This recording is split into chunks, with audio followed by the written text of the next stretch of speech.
34 साल के आदमी के लिए हेलीकॉप्टर गन गन गन उड़ रहा है और वो आदमी मजाक उड़ाकर कहता है कि हम तो हेलीकॉप्टर को ट्रैक्टर बना दिए हैं। और ये सुनकर जनता कितना बेकाबू हो जाती है, आप जाके भाषण देखिए उनका कि एनडीए मोदी जी और नीतीश जी के नेतृत्व में बिहार में 40 सीट नहीं जीतने वाली है।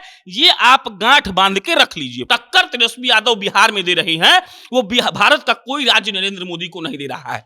हम ये दावा दे सकते हैं कि तेजस्वी यादव ने जिस तरीके से अपना मैनेजमेंट किया है, अरे कई जगह तो कमजोर प्रत्याशी दिया है कांग्रेस, लेकिन वहां भी तेजस्वी आकर जिस दमखम से प्रचार कर रहे हैं वेद बाबू, वो ये सबूत है कि तेजस्वी यादव सीट अगर नहीं भी निकालेंगे तो एकदम से नाक में दम करके रखेंगे भाजपा के। तेजस्वी यादव किसका बात कर रहे हैं? रोजगार का। रोजगार क्या जात देखकर मिलता है क्या? तेजस्वी यादव किसका बात कर रहे हैं? अच्छा डेवलपमेंट का, आईटी सेक्टर को लाने का। तो जब बिहार में आईटी हब बनेगा तो वहां खाली यादव काम करेगा, मुसलमान काम करेगा? ऐसा बात तो नहीं है। वो नरेंद्र मोदी के सामने सीना तान कर खड़े हो गए हैं, ये बोलकर खड़े हुए हैं कि मोदी जी अगर आपको इच्छा है तो हमको जेल में डाल दीजिए, लेकिन हम जो कर रहे हैं वो करते रहेंगे। 2020 के विधानसभा चुनाव में महज कुछ हजार वोट का अंतर था। पूरे अगर ओवरऑल वोटिंग की बात किया जाए और एनडीए और आप महागठबंधन का वोटिंग का परसेंटेज निकालिए, कुछ हजार वोट से सरकार तेजस्वी यादव की नहीं बन पाई थी। उसमें ना तो नीतीश कुमार का योगदान था, उसमें ना तो नरेंद्र मोदी का योगदान था। भाजपा के सामने एक आदमी बचा जो सीना तानकर शेर माफिक खड़ा है, वो लालू यादव का बेटा है, उसका नाम तेजस्वी है। और वो सम्राट चौधरी क्या बोलते हैं, विजय सिन्हा क्या बोलते हैं, नीतीश कुमार जब तेजस्वी से अलग होते हैं तो क्या बोलते हैं? उनकी लड़ाई, नीतीश कुमार की लड़ाई, सम्राट चौधरी की लड़ाई, विजय सिन्हा की लड़ाई सिर्फ तेजस्वी से है। और इसका मतलब यही है कि बीजेपी के सामने कोई है तो वो तेजस्वी है। नमस्कार, मेरा नाम प्रशांत राय है और आप जनता जंक्शन देख रहे हैं। ये वीडियो प्रायोजित है सनराइज मसाले के द्वारा। कहते हैं कि दिल का रास्ता पेट से होकर जाता है, और अगर बिहार के खाने की बात की जाए तो चाहे आप चंपारण का मटन बनाए, घुघनी बनाए या फिर लिट्टी चोखा, और अगर इसमें स्वाद ही नहीं है तो मजा नहीं आएगा। इसीलिए आईटीसी लेकर आया है सनराइज मसाले का एक ऐसा रेंज जो आपके खाने में पड़ते ही आपको बिहार का स्वाद दे देगा। इनके मसालों की रेंज में खड़ा मसाला और पीसा हुआ मसाला है, जो अगर आपके खाने में डाला जाएगा तो आपके खाने का स्वाद एकदम से लाजवाब हो जाएगा। तेजस्वी यादव 3 दिन पहले अपने आधिकारिक सोशल मीडिया हैंडल से एक पोस्ट डालते हैं और उस पोस्ट के माध्यम से ये बताते हैं कि कैसे एक 34 वर्ष का युवा बिहार में भारतीय जनता पार्टी के बड़े बड़े नेताओं से टक्कर ले रहा है। कैसे प्रधानमंत्री, गृह मंत्री और कई केंद्रीय मंत्री जो हैं और कई राज्यों के मुख्यमंत्री जो हैं सिर्फ तेजस्वी यादव के कारण बिहार में रैली करने आ रहे हैं और जनसभा करने आ रहे हैं। इन्हीं चीजों पे हम बात करेंगे और जानने का प्रयास करेंगे कि क्या तेजस्वी प्रसाद यादव इन लोगों से टक्कर लेने में सक्षम है और भारतीय जनता पार्टी से टक्कर लेने में सक्षम है बिहार में। इन्हीं मुद्दों पे हम बात करेंगे। नमस्कार, मेरा नाम वेद प्रकाश है और हमारे साथ मौजूद है प्रशांत राय। सबसे पहले तो स्वागत है भैया आपके अपने चैनल पर। बहुत बहुत धन्यवाद। सबसे पहला तो मेरा प्रश्न है कि क्या तेजस्वी यादव जो है इन बड़े बड़े नेताओं से टक्कर ले पाएंगे, इनकी प्रसिद्धि के सामने टिक पाएंगे? देखिए, प्रसिद्धि कैसे होता है? प्रसिद्धि बनाया जाता है। कन्हैया कुमार जब जेएनयू में भाषण दिए थे और जब सामने आए थे, उसके बाद कन्हैया कुमार का एक ऐसा दौर था जब वो सिर्फ नरेंद्र मोदी के बारे में बोलते थे और पूरे देश में कोई ऐसा आदमी नहीं था जो मोदी जी के बारे में बोल दे। कन्हैया कितना मशहूर हुए आप जान लीजिए। अब उसके बाद दो बात होता है। प्रसिद्धि का पहला बात यह है कि वो वोट में कन्वर्ट होता है कि नहीं, और दूसरा बात यह है कि प्रसिद्धि मिला तो वो आदमी क्या कर रहा है। अब पहला बात समझ लीजिए, 2020 के विधानसभा चुनाव में महज कुछ हजार वोट का अंतर था। पूरे अगर ओवरऑल वोटिंग की बात किया जाए और एनडीए और आप महागठबंधन का वोटिंग का परसेंटेज निकालिए, कुछ हजार वोट से सरकार तेजस्वी यादव की नहीं बन पाई थी। उसमें ना तो नीतीश कुमार का योगदान था, उसमें ना तो नरेंद्र मोदी का योगदान था। ये पहला बात। दूसरा बात, टिक पाएंगे इसका सबसे बड़ा उदाहरण यह है कि अगर यहां पर अलग अलग हेलीकॉप्टर अलग अलग राज्य के मुख्यमंत्री का उतर रहा है और सिर्फ एक 34 साल के लड़के के लिए, तो इसका मतलब यह है कि वो टीका नहीं है, वो उनका दिमाग बौखला दिया है, तभी वो आ रहे हैं। आप बताइए, चलिए भाई हम मान लेते हैं कि योगी आदित्यनाथ आए क्योंकि यूपी बगल में है। अरे हिमंता बिस्वा शर्मा यहां पे क्या करने आ गए? मध्य प्रदेश के मोहन यादव यहां पर क्या करने आ गए? आप समझिए इस बात को। तेजस्वी यादव ने अपनी उस छवि को एकदम पहले तो शानदार किया है, और दूसरा बात, वो नरेंद्र मोदी के सामने सीना तान कर खड़े हो गए हैं। ये बोलकर खड़े हुए हैं कि मोदी जी अगर आपको इच्छा है तो हमको जेल में डाल दीजिए, लेकिन हम जो कर रहे हैं वो करते रहेंगे। आप तेजस्वी प्रसाद यादव का सोशल मीडिया खोलिए, जितना पोस्ट और जितना लॉजिकल बात उनके फेसबुक पर, उनके ट्विटर पर दिखेगा, उनके एक्स पर दिखेगा, वो और कहीं नहीं दिखेगा। और इसका सीधा मतलब यह है कि प्रसिद्धि के सामने वो टिक भी गए हैं और उनको दुलत्ती भी मार रहे हैं, और ये साथ में बता रहे हैं कि सुनिए, आप होंगे विश्व के सबसे बड़े पार्टी के किसी केंद्रीय मंत्री, लेकिन हम आरजेडी के वो हैं जो आपको अकेले पानी पिलाएंगे। और तेजस्वी यादव इसको सही साबित कर रहे हैं। आप सोचिए ना, एक 34 साल के आदमी के लिए हेलीकॉप्टर गन गन गन उड़ रहा है, और वो आदमी मजाक उड़ाकर कहता है कि हम तो हेलीकॉप्टर को ट्रैक्टर बना दिए हैं। और ये सुनकर जनता कितना बेकाबू हो जाती है। आप जाके भाषण देखिए उनका, अब जाकर भीड़ देखिए, और वो भीड़ तेजस्वी यादव को देखने और सुनने आती है। वो कोई करिश्माई किसी पीएम और सीएम को देखने नहीं आ रही है, वो एक नेता प्रतिपक्ष को देखने आ रही है। तेजस्वी यादव किसी पद पर नहीं है, अभी सरकार में नहीं है, सत्ता में नहीं है, लेकिन वो आदमी समझा दिया है कि हमारी प्रसिद्धि आपके समकक्ष हो भी गई है, और हम जो कह रहे हैं वो लोग को समझ में भी आ रहा है। क्या लगता है, एनडीए जो दावा कर रही है कि बिहार में हम 40 में से 40 सीटें जीतेंगे, इसको गलत साबित कर पाएंगे तेजस्वी यादव? पहली बात तो 40 में से 40 सीट एनडीए जीतने नहीं जा रही है, ये बात आप समझ लीजिए।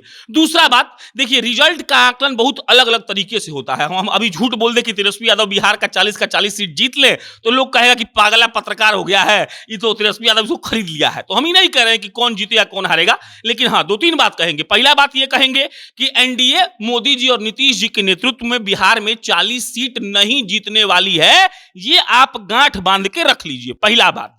दूसरा बात, देखिए हार जीत का बहुत अलग अलग फासला होता है।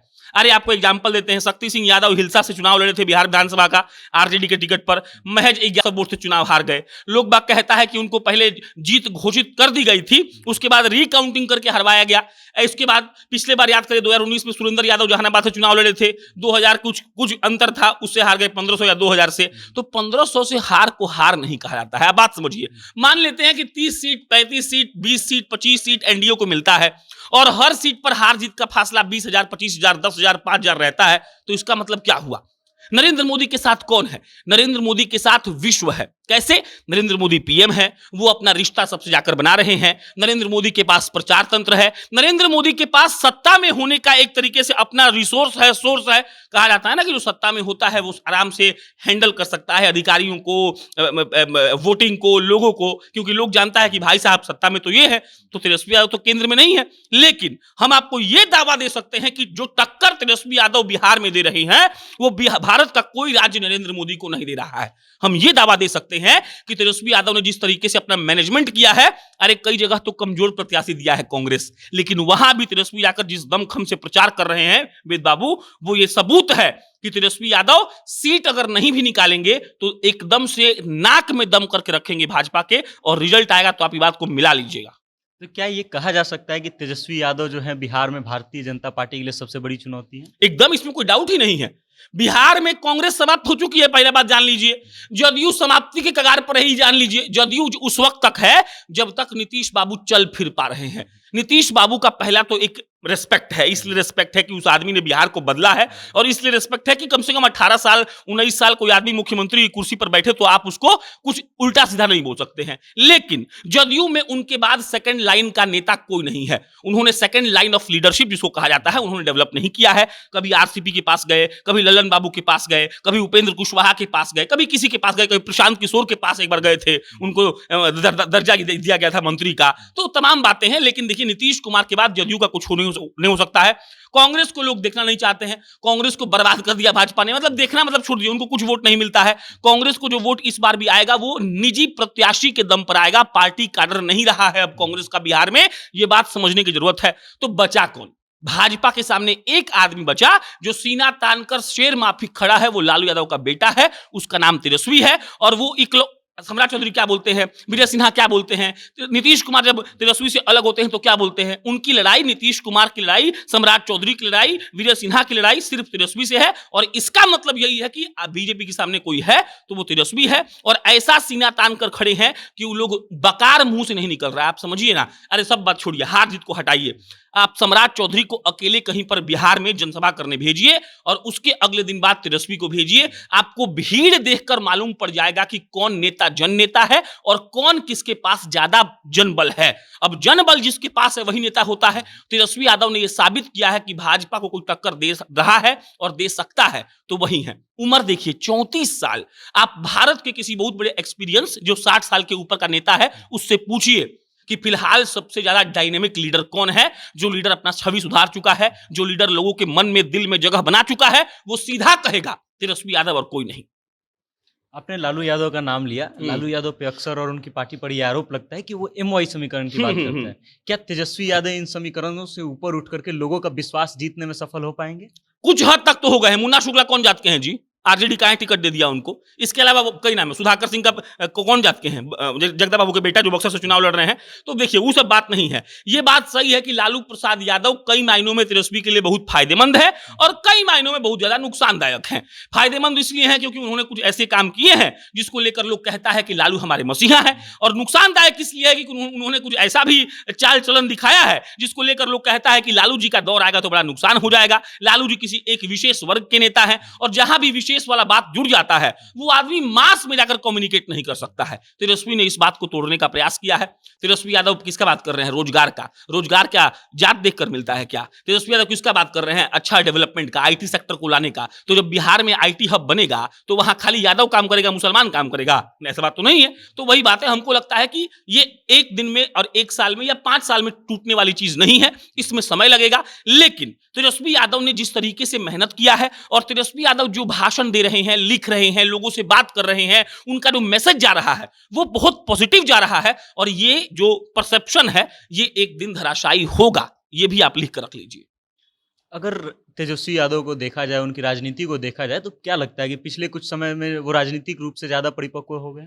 देखिए पिछले 4 साल में तेजस्वी का आप एक भी उटपटांग बयान नहीं निकाल सकते हैं। अरे भाई, सब लोग इंतजार कर रहा था, सरकार गिर गई जब अभी, कि नीतीश कुमार को तेजस्वी यादव आएंगे और विधानसभा में बहुत गरियाएंगे, अपशब्द बोलेंगे, पलटू राम बोलेंगे। उस आदमी ने एक शब्द नहीं कहा। उस आदमी ने कहा कि चचा आपकी मजबूरी रही होगी, हम समझते हैं। और सबसे ज्यादा भारत में वायरल हुआ वो भाषण। इसका मतलब समझ रहे हैं आप? एक 34 साल का आदमी, इतना जो लालू यादव का 2 मुख्यमंत्री का बेटा है, उसका खून तो इतना गर्म होता कि वो विधानसभा में अपशब्द बोलने लगता, वो अपना आपा खो बैठता। लेकिन तेजस्वी यादव अपना आपा नहीं खोया। इससे मालूम चलता है कि वो आदमी अपने दिमाग पर, वो आदमी अपने पेशेंस लेवल पर कितना मेहनत किया है और वो आदमी कितना सोचा है कि हमको कैसे काम करना है, उस काम को कैसे ठीक ठाक तरीके से लोगों तक पहुंचाना है और हमको इतना मैच्योरली बात करना है कि लोग हमको जज ना करें। लालू यादव को लोग क्या बोलता है? ए भाई ठीक ठाक नेता नहीं है, आईएएस को बुला के भंटा तोड़वा दिए, आईएएस से कुर्सी उठवा लिए, मंच पर जाकर कुछ बोल दिए। तेजस्वी यादव मंच पर जाकर कुछ नहीं बोलते हैं। अरे लालू यादव के सामने तेजस्वी यादव ने कहा कि हमारी पार्टी A to Z की पार्टी है।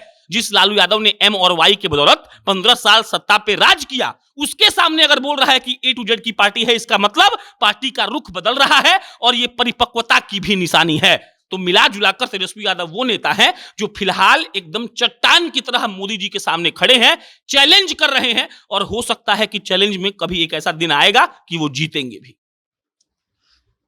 आप तेजस्वी यादव को लेकर के क्या सोचते हैं? आप इस डिबेट को लेकर के क्या सोचते हैं? आपकी क्या राय है? कमेंट के माध्यम से अपना विचार हम तक जरूर भेजिएगा और देखते रहिएगा जनता जंक्शन। बहुत बहुत धन्यवाद।